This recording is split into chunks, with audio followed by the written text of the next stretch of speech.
Hi everyone.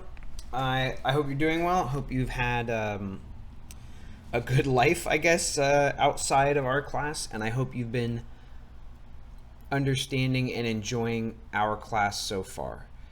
Remember that anytime something's not too clear from the reading, or anytime something is unclear in the class, like how you do a journal or any other kind of assignment, simply email me. I will get right back to you and clarify whatever you need more information on. Okay? Um, so today we will continue on with Daoism from our reading, the Daoism, which was written by Laozi. Okay. Um, so today I will go through and point out some passages. Some of them will be deepening and extending some of the points we've made before. For instance, the general ethical points we've talked about. And then there will be ideas which are basically brand new. Like there's some political ideas towards the end of our reading. Okay? So one of the main themes we're going to have today, we touched on it a little bit last time, is this idea of non-action. Taoism is famous for this concept of non-action. Now, remember things I've said before. This is an ancient philosophy, so it may be quite different from how we live today, which means not that it's old and irrelevant because of its age, but that it can give us a fresh perspective on today precisely because it's from a different time. Okay, that's one of the things I'd like you to keep in mind for today's reading. Because specifically this first theme we're going to deal with of non-action, what that sounds like to modern ears, non-action, would be not doing anything. And why wouldn't you do anything? Well, you're probably lazy. And what's laziness or not doing anything going to get you? It's going to get you a whole heap of nothing. That's what it can sound like to our modern ears. Especially here in America, where Americans are so go, go, go all the time. Americans work so much, and Americans define ourselves, as a big part of our lives and personality through our jobs. There's this joke that non-Americans make sometimes. They say, I went to a dinner party and I wanted to know someone, so I'm talking to them. I ask them who they are. And what they immediately say is who am I? Well, I am what I do. I'm my job. So if you ask what someone does, they'll usually say what their job is, but gosh, I hope you do more than your job, right? And Americans seem to have this go, go, go, work, work, work attitude more than most any other country, okay? Americans have more unused vacation time than any other country, even though we get less vacation time on average because, well, I can't do nothing. I can't just go on a beach somewhere and do nothing. I've got to work even though I have paid time off, right? So the distance in time, or perhaps a cultural distance, although, like I said, I'll leave open the question of whether an Eastern culture is all that different from a Western culture or not. And also just this difference that philosophy is very often ask hard questions of the common ways of living. Philosophy often tries to run counter to what everyone already does or knows to see if there's something more interesting to do, something more true to know than what people have assumed commonly. Okay? So we're going to see if this non-action, if it actually means what it seems to say at first, just not doing anything. And we'll see if it's actually got some value, some surprising value for us by being so strange to how we normally think. Okay, and like I said, especially as Americans, we might really want to pull back and reconsider this work, work, work, action, action all the time attitude? And if so, Taoism is going to be a perfect place to do that. Okay. So, one place we see non-action is towards the end of the reading last time. We see it in section 25, section 24, section 26. Okay. In 25, he says, if you flow with the Tao, if you're one with the Tao, you're like a newborn child. Okay. The child just does what they should be doing at each moment completely naturally. Okay. Non-action doesn't mean doing nothing. It means doing nothing artificially. Doing nothing that you have to force or push or manipulate to get done. So non-action does not mean doing nothing. It means doing naturally and not doing the unnatural. Because think about a newborn child, they do a lot. They're go, go, go all the time too. But not like an adult. They don't chase their own tail and stress themselves out with their doing like an adult. They just go naturally. Okay? And we see a version of this. I think it's an important section, even if it's a slightly, possibly a different point. Section 27. Be detached. Work with joy without caring for the achievement. Travel with joy without focusing on the destination. Okay? Notice here, this still fits within this concept of non-action.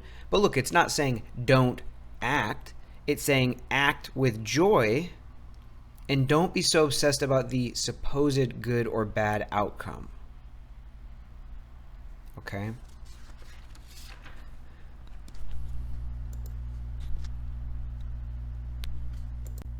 Now,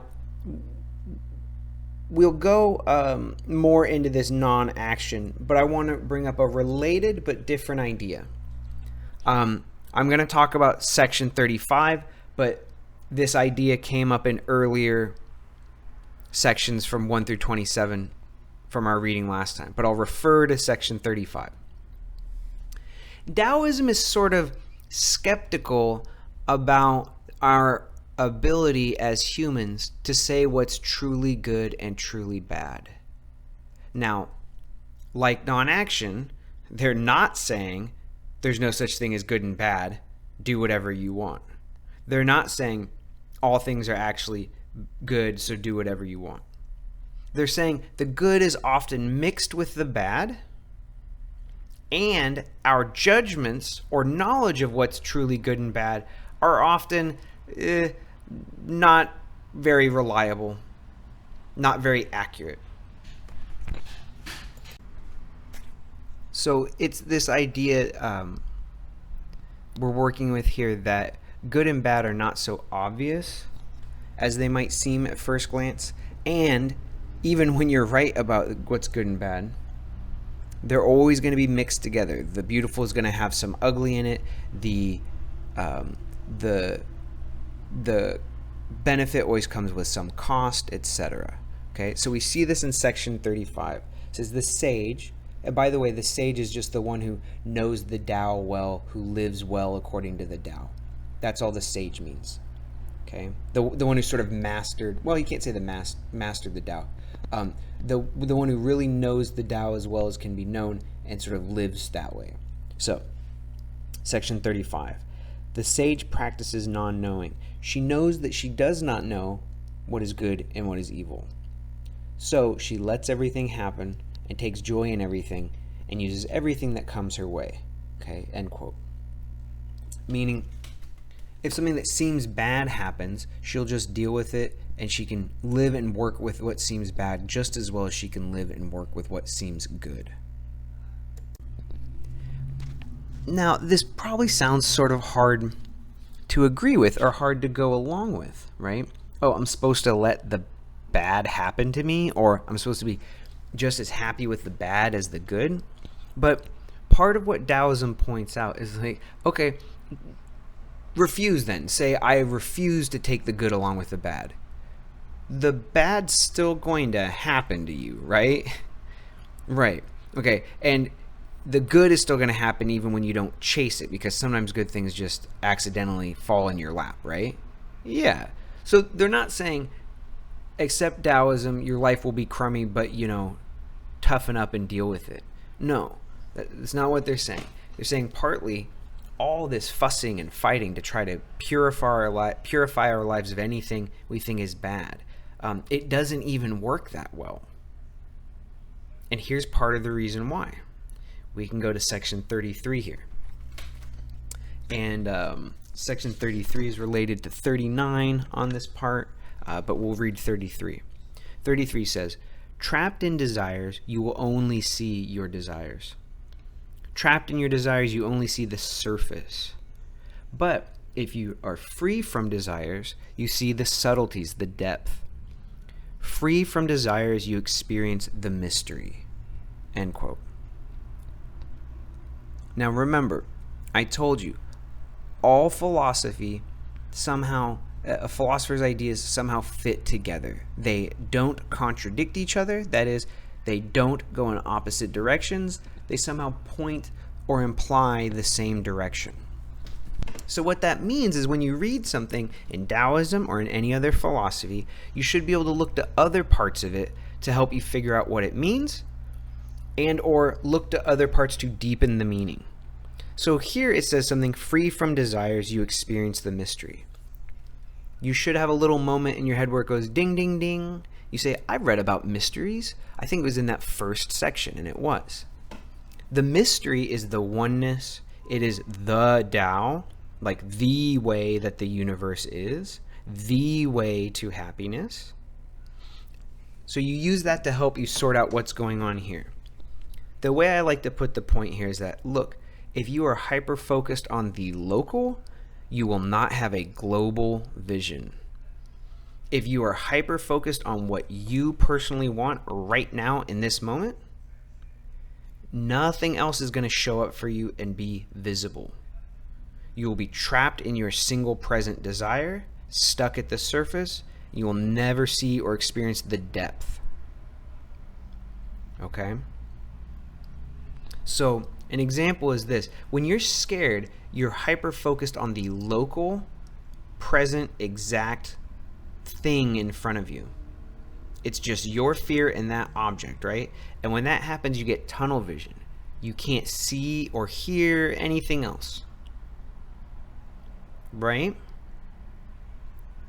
So if you're hyper-focused on what you do and don't want right now, I do not want that scary snake near me. You block out everything else. Okay? So you won't get the depth, you won't get the total experience. You'll be trapped. So what Daoism says is not, go play with poisonous snakes, but just says if you're so focused on what you think is good and bad right now, you will actually block out all sorts of other good and bad things. You will trip over the, a garbage can or something trying to run away from the snake.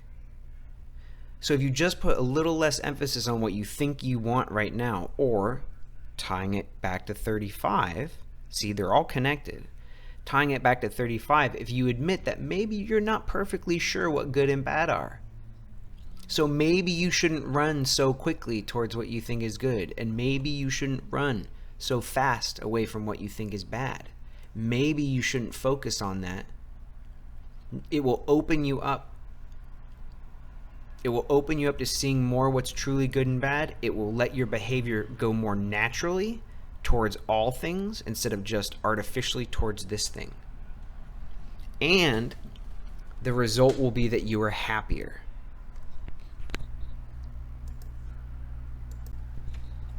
So I know I've thrown a lot out there, and I'll go over it in a second to try to show once more some of these connections. But this is what we have to do in philosophy. Not just see a few pieces, oh, they said this, and over here they said some other thing. But see the connection. See how one idea reinforces or supports the other idea. All people do this. All of our ideas have some connection to each other. But what philosophy can help you get better at is seeing the connections, seeing which of your ideas really boost and support each other, and which ideas maybe, maybe they're not really your ideas, maybe they came from someone else, seeing which ideas don't really support or fit with your other ideas. Okay? So it takes practice and training, but that's what I'm trying to do now, is give you the full experience, and then since you're new to it, slow it down and do it over again. Okay. So once more, the point is that in Taoism, just like in any philosophy, most of the ideas are connected to most other ideas. So to understand one, you have to understand the other idea. What we have here is we have a series of sections, 1, 39, 35, that are all connected.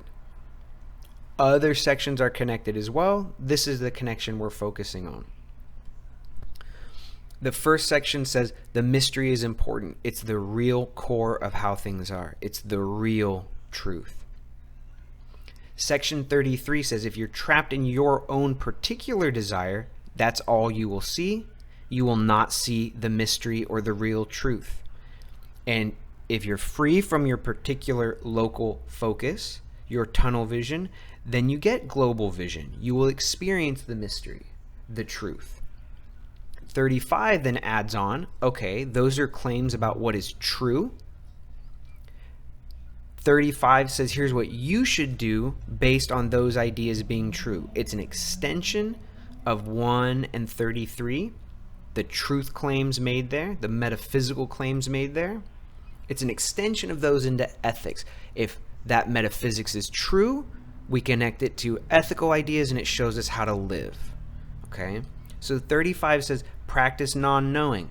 Don't assume you know truly what's good and what's bad. Cleanse your mind of desire for particular good ends and accept everything, including supposedly bad events. Let everything happen, and then you will take joy in everything. So that's the payoff. This is philosophy in general, and we see it specifically in Daoism here, that you move from an idea, a claim about how the world is and a truth about the world, to something like an ethical claim. Here's how we can live in light of that truth. And then often we move to this third step, that if you can live that way in that truth, you will become happier. So we move from a claim about truth to a modification of how we live ethically our lives. And then we move to a third stage, which you become happier when you live that way. You experience more joy. Pretty cool, huh? Okay. Section 36 I like a lot. It develops the themes we just have. Another connection, but I'll just read it. 36. To know that you know not, to know that you don't know, is sanity. To not know that you don't know is sickness. To not know that you do not know is a sickness. The sage, the wise person who follows the Tao or the way, is her own healer of her own sickness. She cures herself of false knowing. Now, I like this for lots of reasons, but this sounds almost exactly like something that Plato and Socrates said. That the unexamined life, or the life that doesn't know that it doesn't know, is not worth living. Or to put it more positively, life is more worth living, you are healthier and more cured if you've examined what you know, including what you don't know. Okay? All right. So that's a possible interesting, fun connection to other philosophers, right? So 39, we see an extension of these themes. It says, if you give up your narrow slice of life, your own narrow self-interest, you will find all your interests realized. If you let go of individual things, you become one with everything. If you empty yourself of particular desires, of the little loves and hates that fill you up, then you actually become completely filled up by emptying yourself of individual things. It's another one of these very Taoist understandings that if you want to be natural, the universe is natural. If you want to be happy, you have to go along with the universe in general. Well, if you're so focused on what you want, particularly, and not how the universe is, what it can give you, you will only make yourself less happy because you will be fighting the entire universe or ignoring the entire universe because you're staring over here at this little spot on the ground that you're obsessed with. 45, we see more on how the sage should interact with things and other people. 45. The sage doesn't act on every single thing that comes to her. She simply helps them be themselves. Also, the sage doesn't try to change people. She simply shows them who they are. She leads them back to where they came from, who they really are. She leads them back to what they have always known. I would say this is part of what philosophy, but also the humanities more generally, history, English, etc., the fine arts, can do for us. Art and philosophy and literature, they don't try to tell you how to act. They just show you how you can better understand yourself, and then you decide who you are and how you want to act. That's part of the value of it, is exposing you to things that you weren't aware of that will make you more aware of yourself. We don't read Daoism or Shakespeare in literature class just to learn about Shakespeare or Laozi. Your humanities professors, myself included, are trying to show you things that you did not yet know about, so you can know about yourself more so than the thing. And I'm not sure whether it'll be Nietzsche or Augustine or Beauvoir or Laozi or some philosopher we don't even read in this class that will help you best understand yourself. So I have to give you a wide spectrum of things so that something will ring your bell. Okay, but I can't tell what that will be for sure for each one of you, but I can tell you that something in this class will reveal yourself to yourself. If you let go of yourself, let go of your own personal desires and ideas for a minute, and just try to blissfully listen to these other voices, right?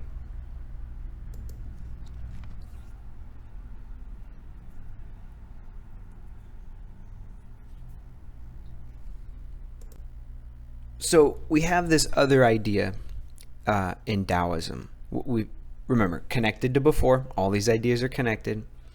The deepest truths of the world cannot be written down. They cannot be named, is the way that Daoism puts that.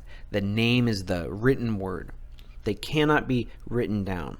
But that means that the sage, the Taoist philosopher, cannot just write things down to show you better ways of living.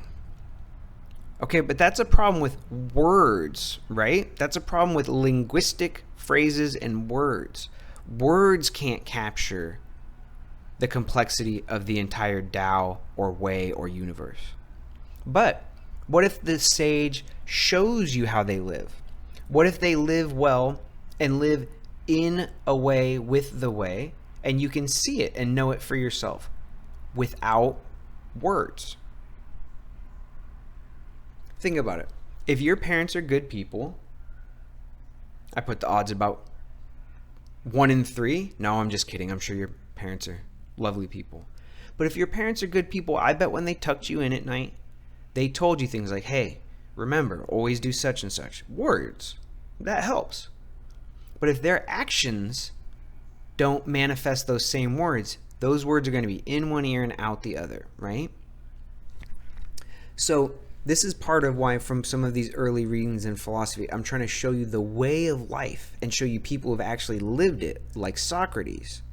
Show you a way of life, because the words may or may not work for expressing this, but seeing someone live according to a philosophical life, seeing what the sage would do here, seeing what Socrates actually did, how he actually lived and died, maybe that can show you in a way that all the words about words can't quite do. Okay. Okay. Part of my claim in this class is that anyone can be ordinary. Anyone can have common ideas that are floating around that lots of people know and support. And there's nothing wrong with that. But probably you are a unique individual. And so probably not all the common ideas that are floating around in your nation, in your university, in your friend group, since you're unique, you probably don't fit perfectly with each and every one of those ideas or values. Well, since philosophy by definition has unusual ideas and unusual values, it's exactly the place for you to go to discover what in you is unique, is unusual. It can either give you unusual ideas that you don't yet have, or it can give you a better way to understand the unusual ideas and values you already have, right? So it can either help you be more and more unique, even more unique and individually yourself than you are now, or it can help you understand the ways in which you aren't the same as everyone else, the ways you don't quite fit in with the standard script, the standard algorithm. So here I would point you to section 52. The world says I am great but strange. And if I weren't strange, I couldn't be great. If I were like everyone else, I would be insignificant. So think about this. Most ants are very similar in an ant colony. Yes, there's workers and then there's ones that go outside, but they're all built pretty much the same. They look pretty much the similar. It's a metaphor here. But the queen ant, she's different from all the rest. She literally has powers, laying eggs, that the other ones don't have. I don't want to live my life going through being a drone bee, or a worker ant, right? I want to find what's unique in me and boost it up even more. And I want to add new things to me that will be unique as well. If you don't want that, then that's fine. You don't need philosophy, you don't need literature, etc. Because the world will offer you support on how to be normal, how to go along smoothly with social ways. But if you want something different, or if you've maybe craved something different, then if it's going to be great, it probably has to be strange, right? It probably can't be just like everybody else.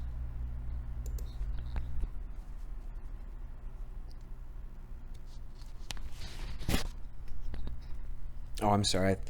I lost my train of thought there for a second. The question here, and this is a discussion question, okay? I want to ask you a question in relation to this, okay? We've just said the way is very strange. We've talked the whole time about how words can't quite grasp what the Tao is. So the discussion question I want to pose to you is, are you now starting to get a sense of what Daoism is? Are you now starting to get a sense of what philosophy is? Even though it's something it's a little hard to pin down or name, right? So the discussion question is just sort of checking in. Are you now getting a sense of what Daoism is and what Tao, the way, means? Even without it being named and nailed down specifically. Okay, so that's the question, just a very general temperature of the room question. Are you now starting to get a sense of this nameless mystery in Daoism? So please pause the recording. All right. We now have a second discussion question. I really could have asked this almost anywhere once we've spent enough time with Daoism, but I'm going to ask it now, and then we'll end this particular recording. Look, for instance, at section 56. It says, heaven covers everything. Can you be as generous? The earth supports everything. Can you be as tolerant? So what we have in Daoism is named after the way. And the way is supposed to be the way that the whole universe is. It's the flow and the natural pattern of the whole universe. And what Daoism says is that your ideas will be more true and your life will be more happy if you live in a way that's like the way capital T, capital W, the way of the whole universe.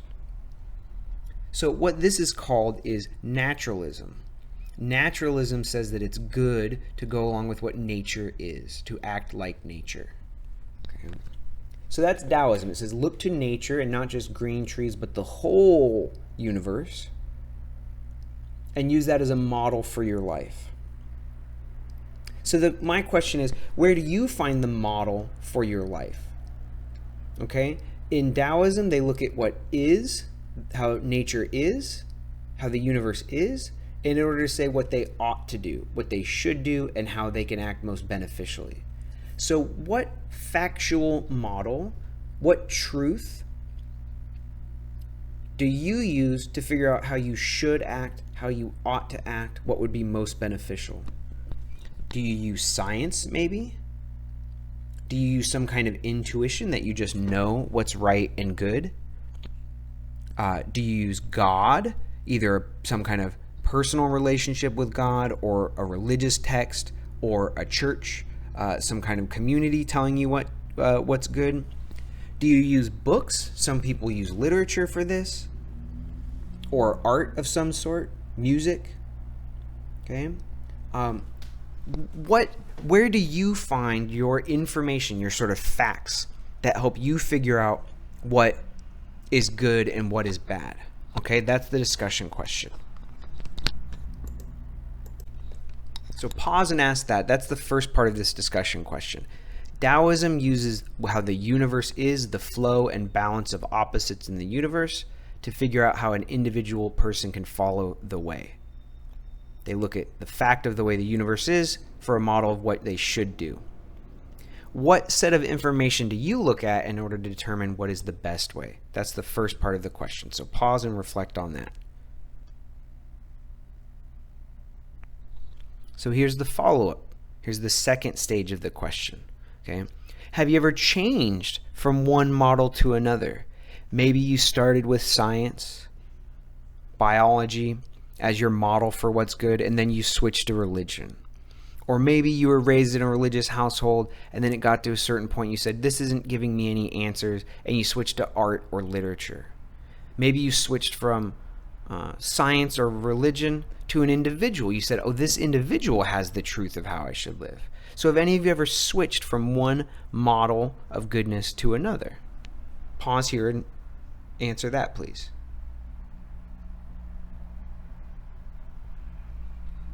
Okay.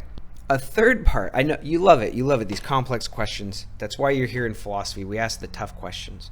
The third stage of this question, same question, third stage, is what have you done if your two models, if two things conflicted? So some people look to science for how we should act. Some people look to the law of nature. Some people look to religion. But a lot of people use more than one of these at once. But what do you do if one of them seems to contradict the other? Okay. So again, three-part question. Where do you find your model? Second part, have you ever switched from one model to another? From one way of thinking good and bad to another? Third stage of the question, what do you do when these conflict? What if you have more than one and they don't fit perfectly with each other? How do you pick one or the other, or what do you do? Okay, so pause the recording and think about that, please.